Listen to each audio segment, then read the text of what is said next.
કડિયા સમાજના પૂર્વજો મૂળે ગુર્જર ક્ષત્રિય રાજપૂત યોદ્ધા હતા. સમાજનો મૂળ આધાર રાજસ્થાનના મેઘનગર, ચિત્તોડ અને મારવાડ પ્રદેશમાં માનવામાં આવે છે. પરંતુ સમય જતાં બદલાતી સામાજિક, આર્થિક અને રાજકીય પરિસ્થિતિઓને કારણે સમાજના કુટુંબોએ નવા માર્ગોની શોધ શરૂ કરી અને ધીમે ધીમે ગુજરાત તરફ સ્થળાંતર કર્યું. સમય જતાં તેમણે શસ્ત્રો મૂકીને શિલ્પકામ અને બાંધકામ અપનાવ્યું. પથ્થર કાપવાની અને મકાન મંદિર બાંધવાની આ અદ્ભુત કળાને કારણે સમાજને કડીયા નામ મળ્યું. ઈસવીસન 1169માં સમાજને એક નવો દિશાદર્શક મળ્યો, પટેલ ગંગામારુ. તેમણે સમાજને એકતામાં બાંધ્યો અને આગેવાની સ્વીકારી. ગંગામારુએ કચ્છના ધણેટી પાસે તોરીકોટ કિલ્લો બાંધીને સમાજના પ્રથમ સ્થાયી વસવાટની શરૂઆત કરી. તોરીકોટ વિસ્તારને સમાજનું પ્રથમ ઉદ્ભવ સ્થાન માનવામાં આવે છે. પછી સમાજ સૌરાષ્ટ્રમાં ફેલાયો. જામનગર, રાજકોટ, ભાવનગર, જૂનાગઢ, અમરેલી, પોરબંદર.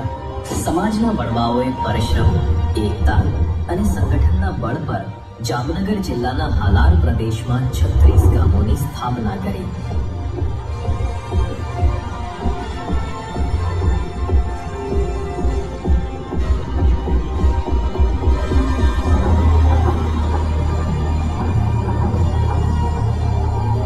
સમાજના આરાધ્ય દેવ છે વિશ્વકર્મા ભગવાન.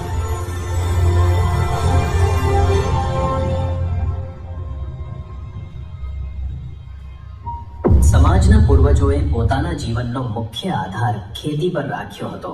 બહાર જવાનું ઓછું, પણ આ ખેતીમાં જ હંધાઈ બિચારા હમાઈ ગયા હતા.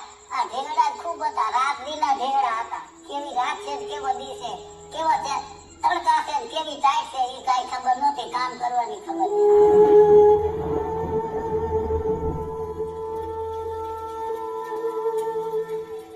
જમીનને ઉપજાવીને પરિવારોનું જીવન ચલાવવું અને પશુપાલન કરવું એ તેમના રોજિંદા જીવનનો એક મહત્વનો ભાગ હતો.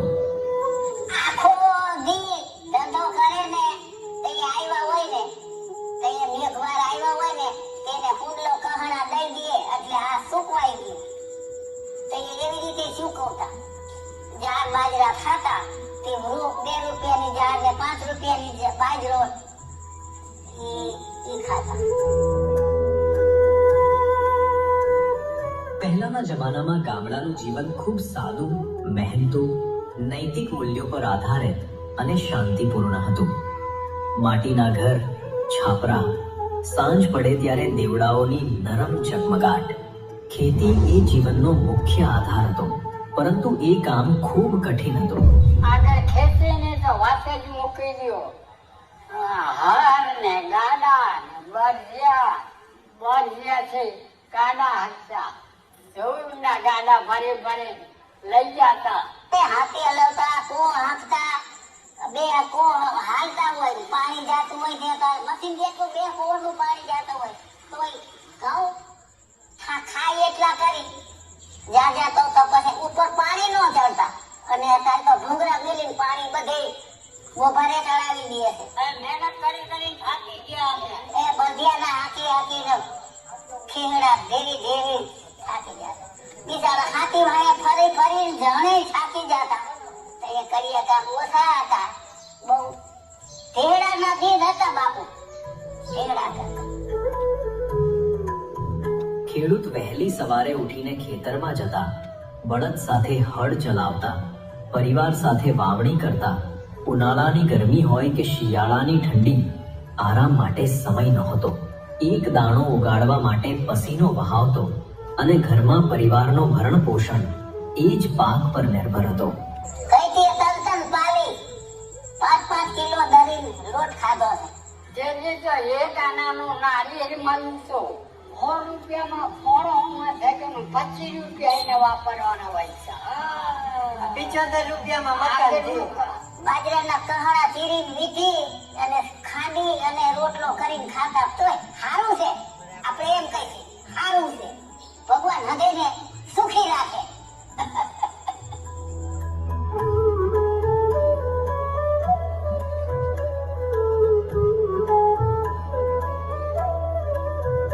ગામડામાં ખેડૂતનું જીવન મહેનત ભર્યું, પણ ભક્તિ તેટલી જ મહત્વની.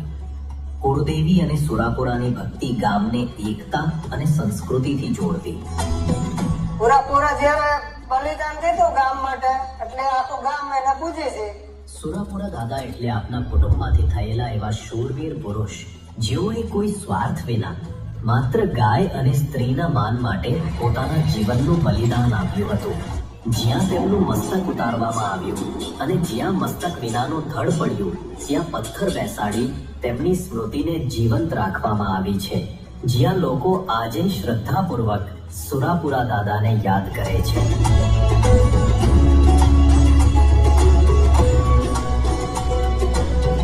માતાજી સાક્ષાત ચામુંડા સાય હતા. આજે આ પાળિયા થયા કુળદેવીને હાથ હતો કે તને આમી સાથે કોઈ મારી નહીં શકે. પાછળથી ઘા કરેલા ત્યારે તો શું વરંડા કેવું કાંઈ નહોતું, આટલા કંટાળાની વાયડું હતી એમાં એ દુશ્મન છુપાયા હતા અને પાછળથી એના માથે ઘા કર્યા અને બલિદાન દીધા છે. પરમારથ માટે બલિદાન દીધા છે એટલે અમે એની પૂજા કરી છે, એટલે અમે એના નિવેદ કરી છે. અમારી બૈરાઓ ચોખા જારે છે.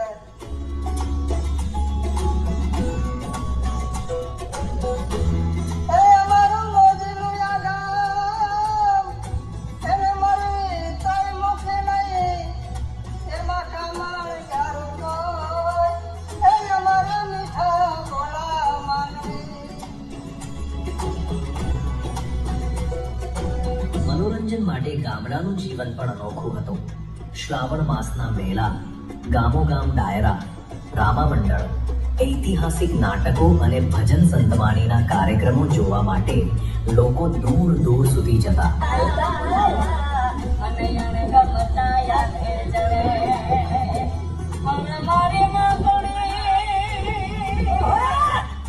અહીંયા કોઈ એક તહેવાર ઉજવાતો. દીની અગિયારસ આવે, રામી નવમી આવે, આ દિવાળીનો દિવસ આવે અને જણ રાયસું લેતા હોય. ખીરાગઢની, સાંપર માધાપરની નોખી નોખી રાયસું લેવાતી સ્વામી માતાએ. જે આ શ્રાવણ મહિનાની આવે એટલે રાયસું 15 દી આગોતરી આપણી ચોકમાં લેવાતી. કાંઈ નંબર લેતા ગજી પછી વહી ગયું. ખેડૂત જીવનની ઋતુઓ પસાર થતા જ્યારે ખેતરના કામ થંભતા ત્યારે કડિયા કામનો દિવસ શરૂ થતો. સમય અને મહેનત સાથે લોકોએ કડિયા કામને પોતાની જીવનની આવકનો મુખ્ય આધાર બનાવ્યા. એ વખતમાં સૌરાષ્ટ્રમાં પરિસ્થિતિ બહુ ખરાબ હતી.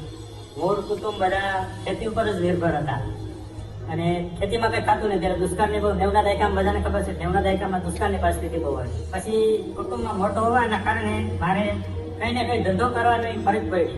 એટલે 10 મહિના પછી આગળ ભણી ન શકાયું.